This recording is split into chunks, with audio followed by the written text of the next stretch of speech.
Greetings friends, I'm glad you're back if you've been here before. If you're new, hello, welcome, and I hope you do like this video because I've done loads now and you can check back over my old content and see how it's progressed over time. I've only been doing this 3 months properly, so hopefully you can see the nature of the growth of the channel and you can join me for the ride. Now part of that ride is I've got a relationship with steeldiveuk.com, and some people out there, like one person, has said, I'm sure he's paying you, you've done like 5 videos. No, I'm a young channel. I don't have 11 million pounds in the bank. And when you form a relationship with someone lending you watches, you're like, yes, I don't have to spend hundreds of pounds of my own money to review a watch. So I'm trying to keep it balanced, guys. I've got a lot of watches already, which I'm going to blend in with these Steeldive reviews. And this is a follow-up review for the 62 Mass.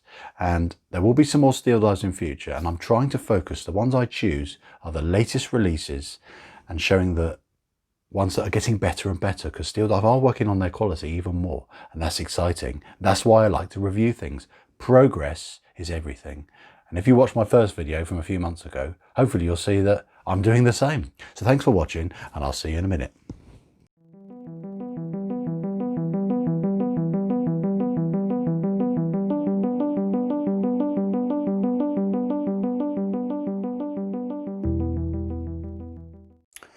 So guys, welcome to the full review of the Steeldive 62 Mass. So as I said in the contents that scrolled in the intro, I'm going to start with the spec of this watch. So let's start with the very front of the watch. We've got sapphire crystal, which is domed and has AR coating on the underside. You can just get a hint of it on there. It's not as strong as you get on some of the other Steeldives, so that's good. It's more subtle. The bezel insert, which is fully loomed, you'll see a loom shot later. That is made of ceramic, so it's highly scratch resistant, as is of course the sapphire, which means this watch just stays looking fresher for longer, which is what we like. The bezel is unidirectional, goes this way, it's 120 click. Then the dial is attached to a Seiko NH35 movement, got baton hands, and they've got lovely big striking indices, which are almost a carbon copy for what you got on the original 62 Mass. And you have a date complication, and each index of we've got here, that has C3 superluminova, which is nice and bright, and it's a green color. The loom in the bezel is a blue color, so if you have issue with alternating loom colors, that might bug you. Doesn't bother me, but it's just worth noting. The crown is screw down, aiding with the 200-meter water resistance, but the watch of this case, it's perfectly fine for diving, but not deep sea diving, and everything else in between.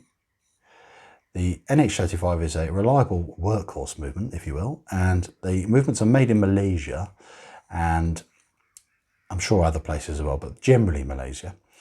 It's a good sort of low beat movement. They're reliable, they're really cheap, and they can be regulated relatively easily if you're that way inclined, if you find the timekeeping is without the parameters that you like. So that's a good thing as well to have in there. The steel is 316L stainless steel for the bezel itself, the case, and the crown itself as well. It comes on a rubber strap. Rubber's decent enough quality, but it's not really in keeping with the design if it was paying a true homage to the original 62 Mass. There's a slight sunburst. There is lovely dark gunmetal grey sunburst effect on the dial, and it's a really deep dial. There's a lot of material between the dome, sapphire crystal, and the dial itself. It's probably a good 4 millimeters of actual depth there, so it adds some real added depth to the dial design. Now the dimensions of the watch, the next thing you need to know, guys, and that is going to be, it's a thick watch. This is 15.5 millimeters. That includes this dome sapphire, so it is a thick watch. And while we're here, just add a note, it has drilled lugs, which is another nice added feature you don't always get on value watches, because there's an extra element of work involved to drill lugs, and it's just a quicker, more practical way of changing the straps out if you're that way inclined, because you can put a tool in there, which is often for strap changes. It's a lot easier and less risk of damaging the watch, rather than trying to squeeze a tool in there to push a spring in and remove the strap. So that's good. So we've covered the thickness. The case diameter this way across here is 42 millimeters. So it is a slightly larger size than I would imagine for a skin diver style watch. The length of the lugs, lug to lug, is 48 millimeters. So it's not too long. And the lug width for the straps is 20 mil. The weight, bear in mind this is still only on a very light rubber strap. It's 108 grams. So combined with the height of the watch and the weight of it, it can feel ever so slightly out of proportion with weight distribution due to the fact there's a lot of weight all at the top, aided by the thickness of it as well.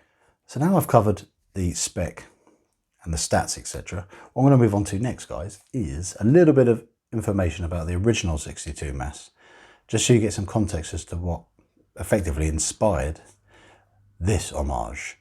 And then I'll move on to discussing Seiko's current releases, which pay homage to the watch that they had obviously previously released in 1965. So guys, the 62 mass was Seiko's first professional dive watch. The example in this picture I'm going to show you now is one of the earliest production ones from 1965. It features a highly sought after small crown. So I guess they made a bigger one later on. So the nickname 62 mass comes from the first two digits of the reference number, 62. And mass is from automatic self-data. So they just pick random letters from two words, put them together. It effectively makes almost no sense. So it's a catchy name, but it's plucked out of thin air almost. So they did obviously the smaller crown first, and that's a lot less common than the larger variants that came later on in the watch's production life. So it was only made for a couple of months with that smaller crown, approximately 12,300 units, which sounds a lot, but it isn't in the watch world. And that is approximately only 15% of the total 62 mass production. So if you're in the market for a vintage one, the ones that are of higher value and are highly sought after are those very early ones that had the smaller crown. So yeah, going back to that reference number, the original reference number was 6217-8000, and that was in 1965. And it was a more compact size. It was 37 millimeters in diameter. It was only 13 millimeters thick. These are really nice, delicate, dainty sizes for a skin diver watch. That's why I like these designer watches, if you get the dimensions right. And the loom was tritium, whereas nowadays it's C3 superluminova, etc. And the glass, that was plexiglass. So what do we think about the ones that they've released today? Well, I'll start with this one, the most expensive. That watch here is £5,600. It's a limited run. It's a 1965 Recreation limited edition. Code is SLA037J1. Now, what are you getting for that huge amount of money? Obviously, you're paying for the fact there's only 1,100 of these pieces in existence. And it does have a lot of the more contemporary technology, such as Dire Shock with 37 jewels. It's got a high beat movement, and it's fully loaded with all the right spec. And I love the fact that they've put it on a tropic style rubber strap as well, more in keeping with the original, and different colorway as well. We've got blue sunburst style with the blue rubber tropic. I think it's beautiful, and if you're a collector and you've got the money, that is stunning. But not all of us have that kind of money. So maybe let's rein it in a bit. Let's move on to the next price bracket of what Seiko have effectively got for those of us with less deep pockets. That is what I'm about to show you now. So they've also got the 1965 modern reinterpretation they call the SPB 143J1. These are just over £1,000. So they're not limited in numbers, but you do get a different spec on these. They're not as exotic, if you will, as the one I just showed you, the one that's over £5,500. And this is close. It's a decent looking watch. It's a prospects watch rather than something that is paying a more accurate tribute. This is a more contemporary, tweaked version, larger case size.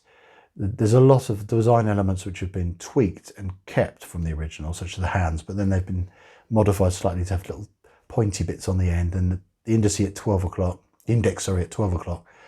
that's a double index rather than a singular one, a big chunky one like you had on the original. And it's lots of those little differences you get, but it's very close. And for that price, and you've still got the Seiko branding, that's what you're getting. And then we have this one, which has got a more interesting colorway choice with the black and the gold and silver. So again, this is a SPB 147J1. And this one is on offer for about £900. You can get it from places, if you look around, do a bit of shopping. Again, it's not a limited number or anything. And it's around £1,000. So that's the kind of ballpark you're looking at if you're going to stick with Seiko reissues or homages to their own model they had from 1965. So that just shows you, if you want to have that look and you really love the look and you want to have a Seiko style skin diver on your wrist, 150 quid. That's what you're going to have to spend to get one of these.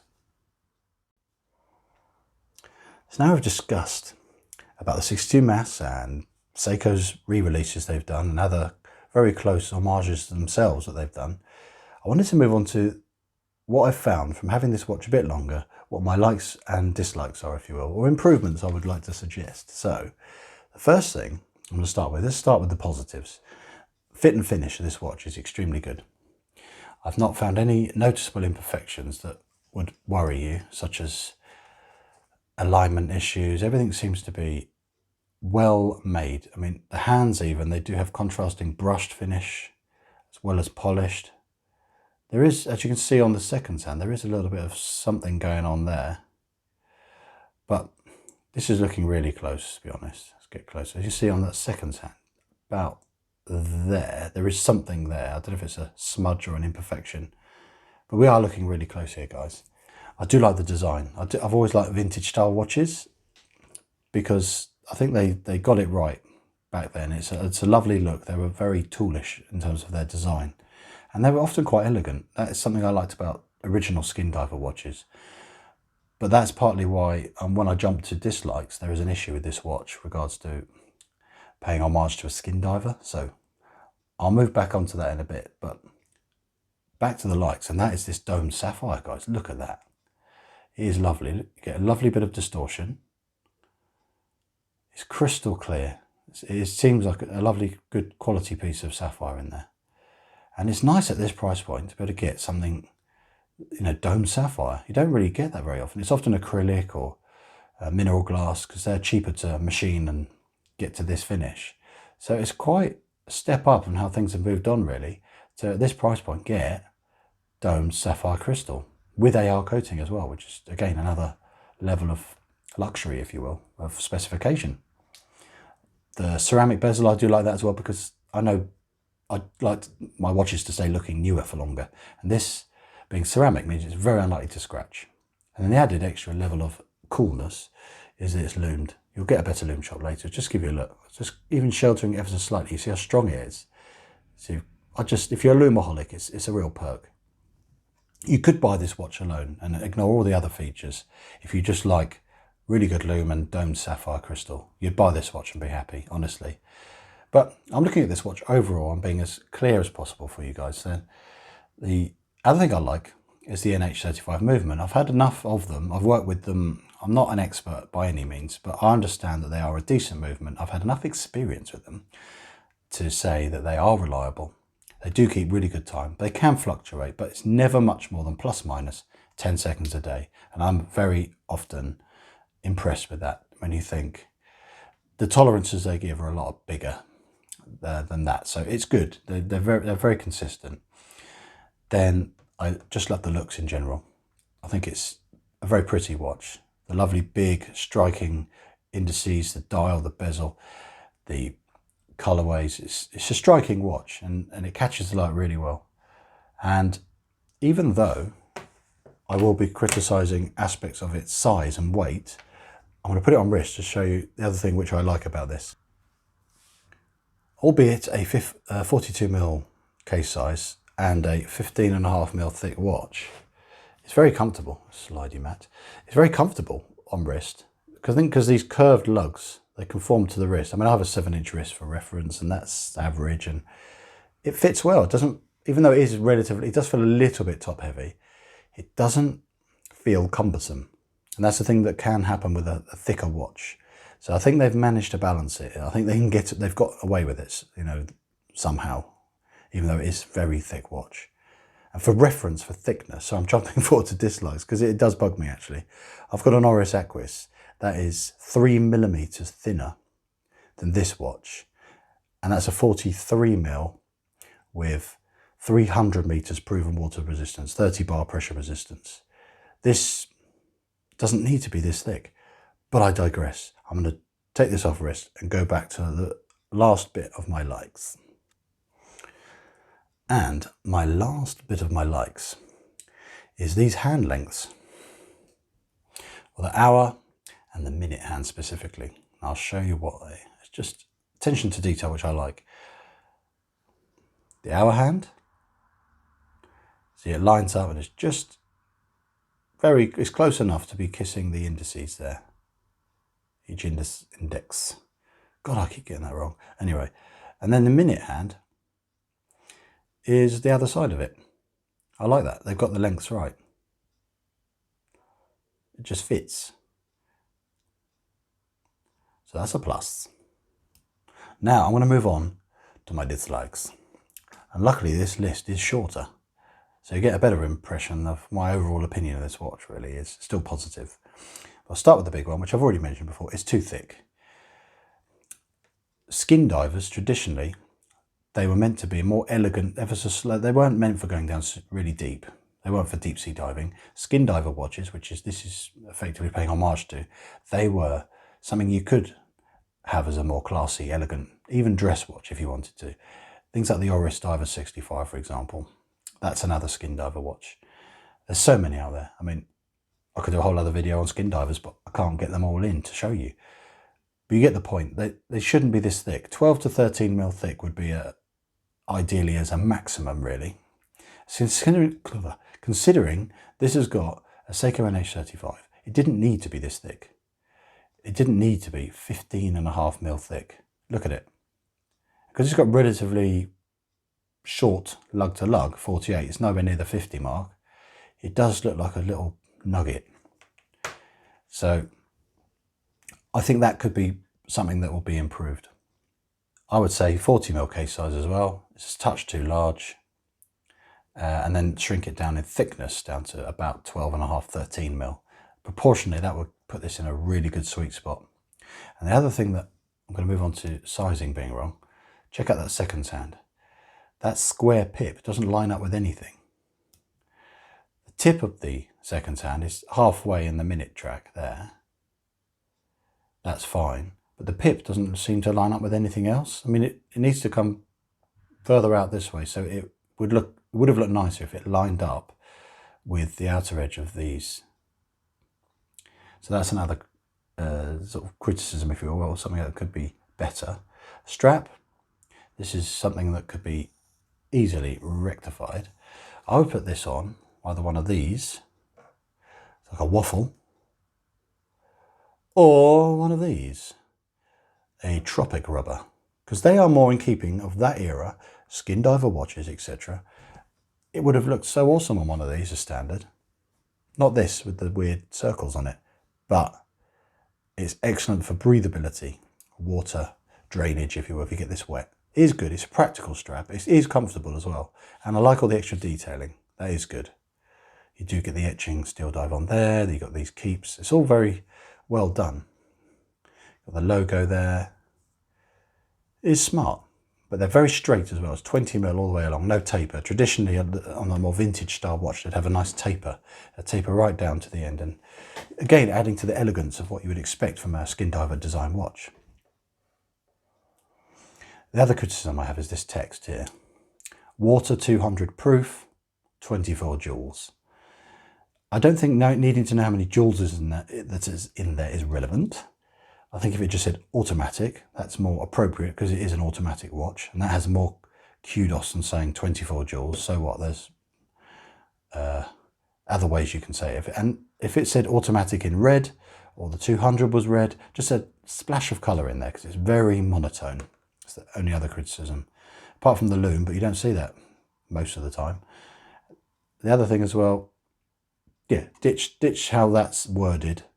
Just say automatic, that's it, or automatic 200, I don't know, just simplify it. And the same with Steeldive logo, I think they could get away with just on the dial, ditching the image there. Let's make it easier for you guys to see it. ditch the image.